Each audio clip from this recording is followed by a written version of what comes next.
Merhabalar, ben Zehra. Kanalıma hoş geldiniz. Bugün benim doğum günüm. İnsan çölyaklı olunca kendi pastasını kendisi yapıyor. Hem pastamı yapmışken sizlere de videosunu çekmek istedim. Muzlu glutensiz rulo pasta yaptım. Gerçekten tadı harika oldu. Ben de şimdi sizinle birlikte tekrar tadına da bakacağım. Hepinizin yapabilmesi için ve hepinizin kolaylıkla ulaşabileceği Sinangil unla yaptım. Glutensiz Sinangil unla yaptım. İnşallah sizler de denersiniz. Buyurun hep birlikte tarifime geçelim.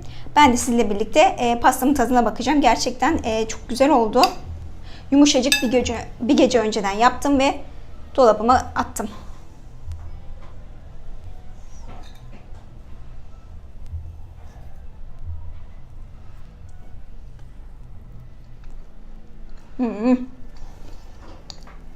Gerçekten harika olmuş. Hepsinin denemesini isterim.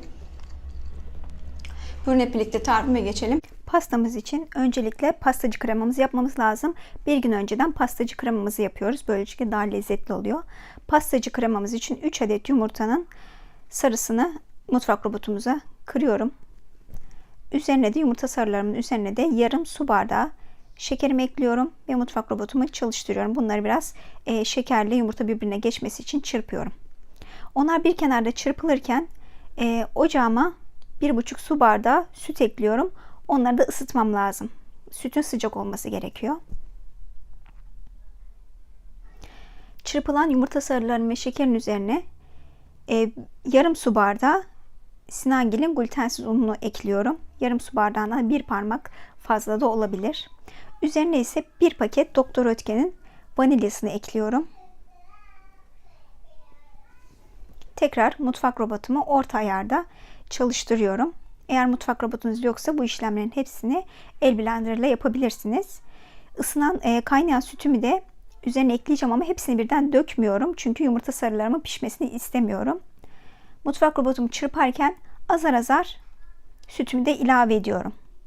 Böylelikle yumurta sarılarım pişmemiş olacak. Sütümün tamamını da ekledim. Bunları biraz karıştırıyorum hepsi birbirine geçmesi için. Hazırladığımız karışımı tencereme alıyorum. Orta ateşte olacak tenceremiz. Orta ateşteki tencereme karışımı ekledim ve devamlı karıştırarak pastacı kremamızın olmasını sağlayacağız. Burada biraz bir tık kaynadı mı zaten olacaktır. O puding kıvamı, kremamsı kıvamı burada olacak. Ama siz sakın elinizi çekmeyin, devamlı karıştırın. Ben burada o hataya düştüm, biraz diğer taraflara bakarken elimi çekmiş oldum. Biraz pütür pütür oldu. O yüzden de çırpıcıya geçtim. Siz çekmeden devamlı karıştırın. Burada ben üzerine çikolata ekledim. Bitter çikolata ekledim. Siz isterseniz kakao da koyabilirsiniz. Kakao çikolatalarımı da eriyene kadar iyice karıştırıyorum. Eridikten sonra pastacı kremam hazır olmuş olacak. Pastacı kremam artık hazır. Ayrı bir kaba alıyorum. Üzerine çok güzel bir şekilde streçliyorum. Hiçbir yer hava almayacak şekilde. Bunu bir gün önceden yapıp dolabımıza koyuyoruz. Ertesi gün pastamızı yaparken kullanacağız. Artık pastacı kremamız hazır.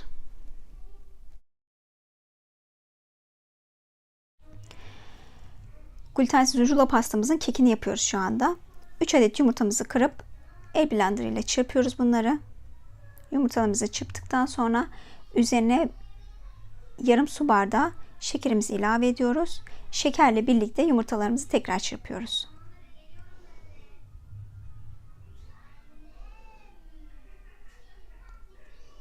Ardından yarım su bardağına bir parmak fazla Sinangil'in glutensiz ununu ekliyorum üzerine.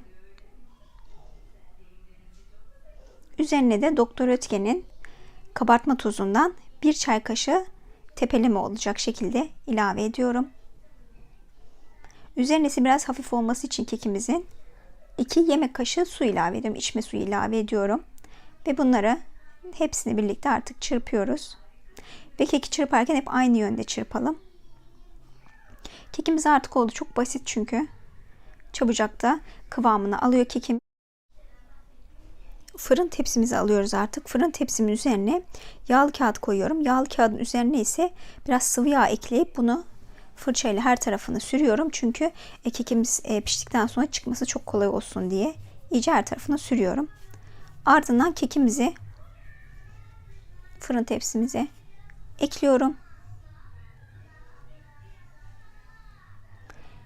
Ve bir spatula yardımıyla her tarafına eşit olacak şekilde dağıtmaya çalışıyorum kekimi. Çünkü rulo pastamın düzgün olması için. Ve burada ise her tarafına dağılması için biraz sallıyorum tepsimi. Ve tepsimizi kaldırıp 3 kere de böyle tezgaha vuruyorum. O zaman böyle baloncukları yukarı çıkmış oluyor ve iyice de dağılmış oluyor her tarafa. Ve bunu artık 160 derece fırında 10-15 dakika pişireceğim kekimi. Üzeri böyle biraz turuncu olana kadar pişireceğiz kekimizi.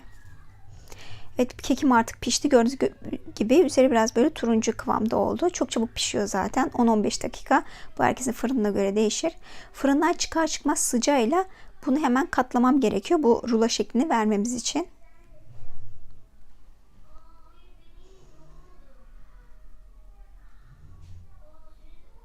Katladıktan sonra tekrar açıp yağlı kağıdından tamamen çıkarıyorum. Ve altını yağladığımız için çabucak da çıkıyor.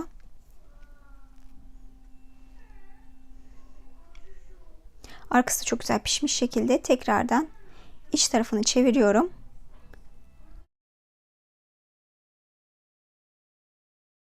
Bir gün önceden yaptığım pastacı kremam dolapta olduğu için biraz daha böyle katılaştı. Bunu tekrardan mutfak robotuma alıyorum. Akışkan kıvamını tekrar elde etmemiz için, sürülebilir kıvama gelmesi için mutfak robotuma alıp en yüksek devirde hızlıca çalıştırıyorum bunu.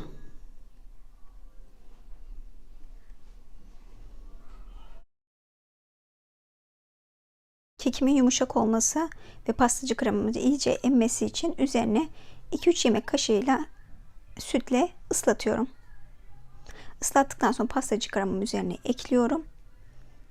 Ve bir spatula yardımıyla her tarafına gelecek şekilde eşit miktarda pastacı kremamı yayıyorum. Sonra ise ben muz ilave ettim. İsterseniz çilek yapabilirsiniz. Sevdiğiniz meyveleri üzerine ekleyebilirsiniz. Ya da muzları bile doğrayarak yapabilirsiniz.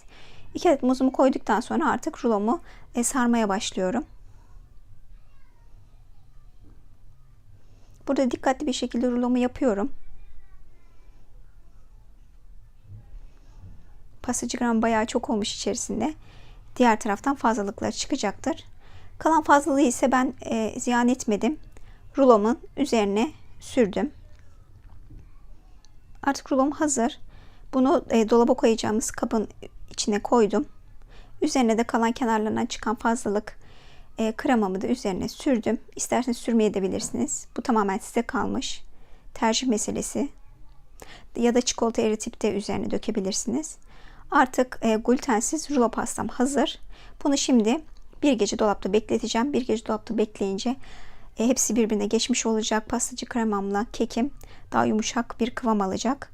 Çok güzel oldu. Üzerine ise yağlı kağıdımı serip dolabıma kaldıracağım. Beni izlediğiniz için çok teşekkür ederim. İnşallah beğenmişsinizdir ve sizler de denersiniz. Denedikten sonra benimle paylaşmayı unutmayın. Yorumlarınızı ve beğenilerinizi bekliyorum. Kanalıma abone olmayı unutmayın. Bir sonraki videomda görüşmek üzere. Sağlıkla kalın. Hoşça kalın.